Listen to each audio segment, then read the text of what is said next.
આ સ્વામિનારાયણ ગુરુકુળના માધ્યમથી પૂજ્ય અક્ષર નિવાસી ભક્તિજીવન સ્વામી એમને સ્મૃતિમાં સત્સંગી જીવનની કથા ચાલી રહી છે. મને ખ્યાલ છે કે હું જ્યારે નવો સાધુ થયો ત્યારથી ભક્તિજીવન સ્વામીને અમારા ગુરુ શાસ્ત્રીજી મહારાજની સાથે એટલો બધો ગાઢ પ્રેમ હતો.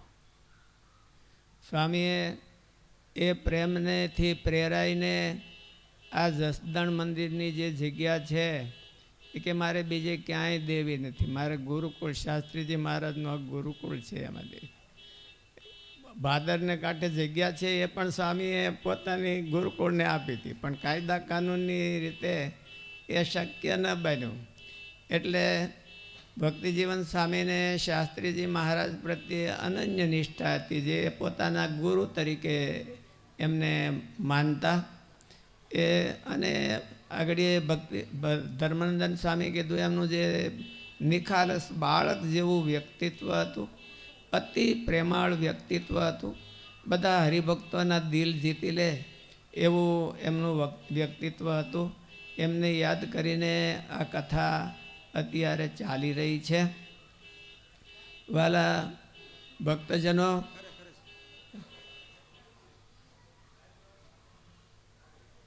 ભક્તજનો, અમારા આજે ગુરુકુળના બહુ લાડક્યા વક્તાઓ છે.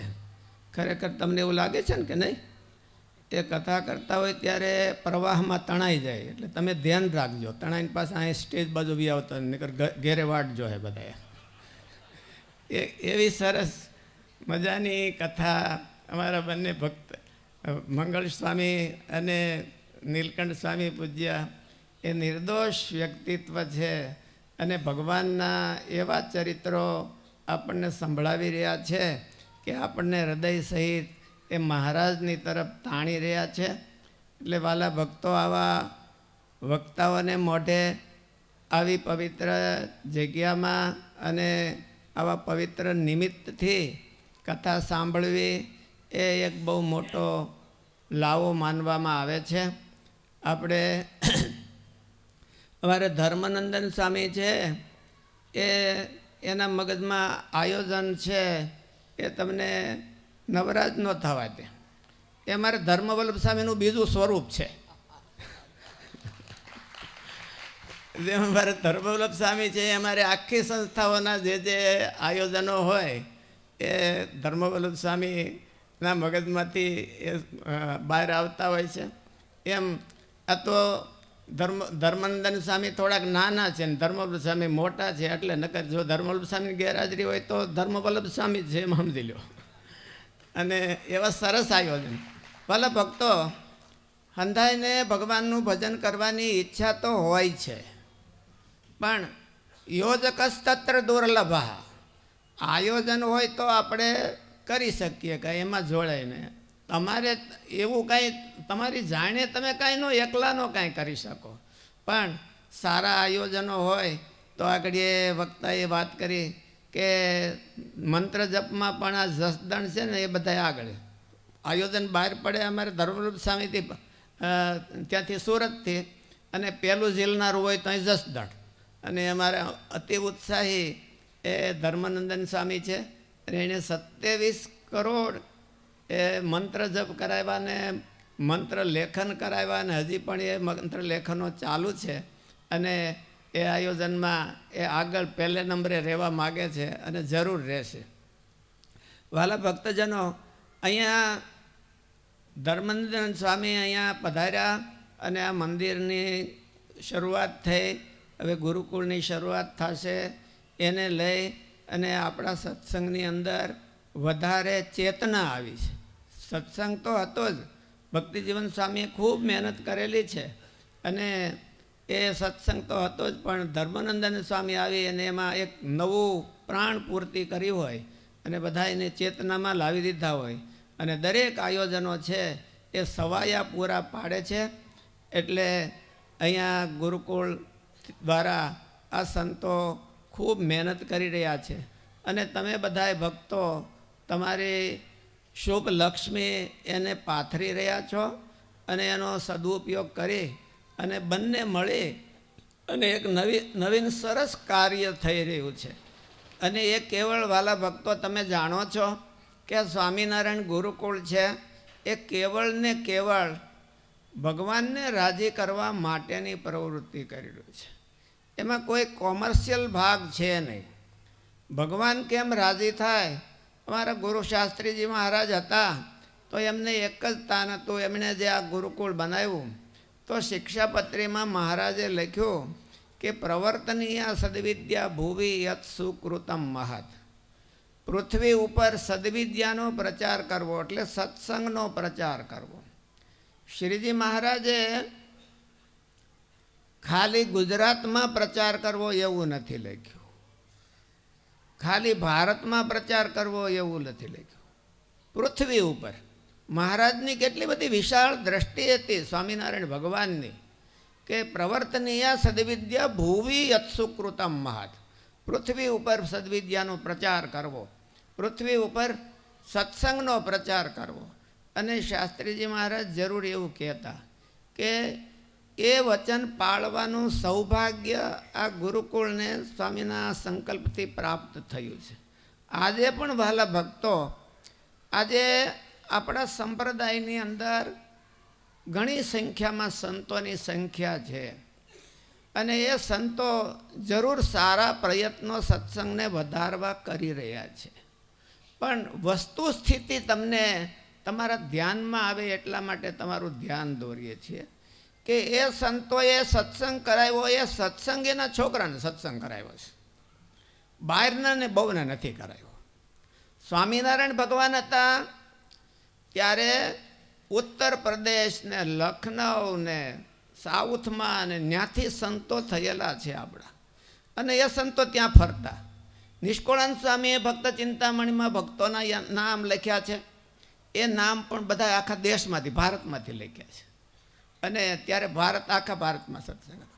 પછી શ્રીજી મહારાજે મંદિરો કર્યા અને મંદિરોમાં સંતો આપણે રહેવા માંડ્યા એટલે સંતો પછી બહાર જવાનું બંધ કરી દીધું અને ગુજરાતમાં રહ્યા. પછી ગુજરાતમાંથી થોડુંક બોલું થઈ ગયું તો હવે સત્સંગીના છોકરાઓ હોય ને સત્સંગી લાવે કે સ્વામિનારાયણ કંઠી બંધાવો એટલે કંઠી બાંધી અને સત્સંગીને સત્સંગ કરાવે.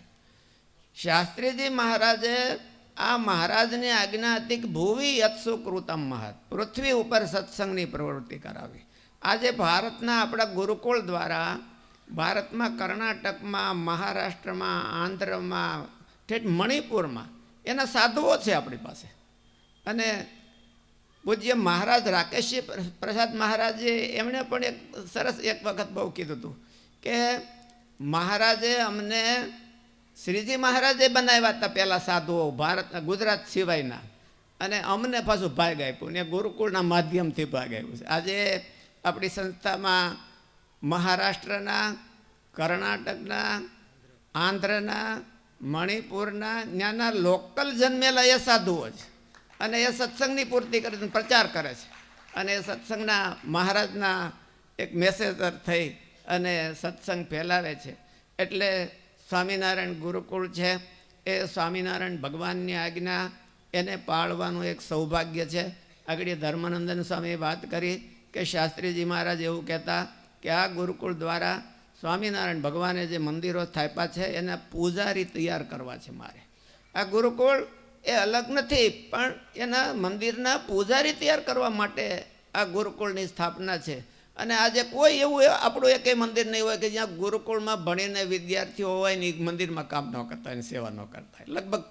અને પાછા બધા આગેવાનો જ હોય મોટે ભાગે. તો એ આગેવાનો થઈ અને મંદિરની સેવા કરે છે. વાલા ભક્તો, આ સ્વામિનારાયણ ગુરુકુળ છે એ મહારાજે સ્થાપેલા મંદિરો એના સેવકો તૈયાર કરવા માટે કરે છે.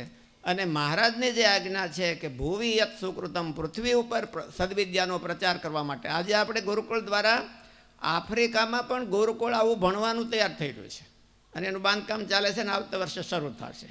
અને એ બધા જે ત્યાંના શ્યામ સુંદર માણસો એને હોતે સત્સંગ કરાવશે અને એમાંથી હોતે એ ભગવાનને સ્વામિનારાયણ ભગવાનનો આશ્રય કરાવશે. બધા સ્વામી કહે છે કે બધાએ દુનિયાના જેટલા ખંડ છે એમાં એટલામાં બધામાં ગુરુકુળની પ્રવૃત્તિ ચાલે છે, બધાય ખંડમાં પ્રવૃત્તિ ચાલે છે. અને કન્યા ગુરુકુળ હોતે શરૂ થવા જઈ રહ્યું છે. એકલા બાળકોનું હતું એને બદલે હવે કન્યાઓમાં એ પણ સત્સંગનો એક બહુ મોટો ભાગ છે અને એના દ્વારા પણ સત્સંગને બહુ સેવા મળેલી છે. એટલે એક ગુરુકુળ પણ થઈ રહ્યું છે. વાલા ભક્તજનો, શાસ્ત્રીજી મહારાજ આજે ગુરુકુળમાં ભણીને 1 લાખ 1.5 લાખ કરતાં પણ વધારે વિદ્યાર્થીઓ બહાર પડ્યા છે અને 44,000 વિદ્યાર્થીઓ અત્યારે હાજરમાં ભણે છે. એ 1.5 લાખ વિદ્યાર્થીઓ ભણે છે. એને બધાને શાસ્ત્રીજી મહારાજે ક્યારેય પોતાની ઓળખાણ નથી કરાવી, એને સ્વામિનારાયણની ઓળખાણ કરાવી અને સ્વામિનારાયણને શરણે લીધા છે. અને કોઈ દી પોતાની જય બોલાવા દીધી નથી, કોઈ દી પોતાનું પૂજા થવા દીધી નથી, કોઈની પૂજામાં પોતાનો ફોટો રાખવા દીધો નથી. એ તો એક એવા અવધૂત સંત હતા કે જેણે એકલા હાથે 1.5 લાખથી વધારે સ્વામિનારાયણ ભગવાનને શરણે લીધા હોય અને સ્વામિનારાયણ ભગવાનનો આશરો કરાવ્યો હોય એવા એક સંત છે. આપણા સંપ્રદાયના ઇતિહાસમાં કોઈ એક વ્યક્તિ હોય એવો ગોતી આવો કે જેણે એક વ્યક્તિએ 1.5 લાખથી વધારે સ્વામિનારાયણ ભગવાનને શરણે કોઈને લીધા હોય અને સ્વામિનારાયણ ભગવાનનો આશરો કર્યો હોય તો એવા એક ને એક વ્યક્તિ છે. અને એટલે આપણે તો એ જ કહેવાનું છે કે શાસ્ત્રીજી મહારાજે આ સંપ્રદાયની ને સત્સંગની સેવા માટે ગુરુકુળની સ્થાપના કરી છે અને હજી એ પણ કરે છે. આપણા ગુરુ મહારાજ છે પૂજ્ય દેવકૃષ્ણ સ્વામી, એમનું જીવન પણ એવું નિર્મળ ને નિખાલસ છે અને કેવળ ને કેવળ પોતાનો એક જરા પણ સ્વાર્થ રાખ્યા વિના સત્સંગની વધારે કેમ સેવા થાય એવી સેવાઓ થઈ રહી છે. અને એના પ્રતાપે આપણી બધી જ બ્રાન્ચોમાં અહીંયા પૂજ્ય ધર્માનંદન સ્વામી છે, એ પોતાનો ઉત્સાહનો દરિયો છે અને ભગવાનને ખૂબ એમ કે રાજી કરવા માટે તમને બધાને ખૂબ ભગવાનમાં જોડે છે અને સત્સંગનું પોષણ કરે છે. વાલા ભક્તજનો, આજે અહીંયા આ નિમિત્તે આવવાનું થયું તો તમારો આ સત્સંગ જોઈ અને ધર્માનંદન સ્વામીની પ્રવૃત્તિ જોઈ અને અમારા 2 ગુરુકુળના લાડક્યા 2 વક્તાઓ છે એમને લાડક્યા જ કહેવાય ને, નાના છે અને કેવી સરસ કથા કરે છે. એટલે એ વક્તાઓ છે એમને ખૂબ ખૂબ ધન્યવાદ છે અને તમે બધાએ ખૂબ એનો લાભ લ્યો છો અને વધારેમાં વધારે લાભ લ્યો અને આપણો સત્સંગ દ્રઢ થાય એવી મહારાજના ચરણોમાં પ્રાર્થના. સહજાનંદ સ્વામી મહારાજ.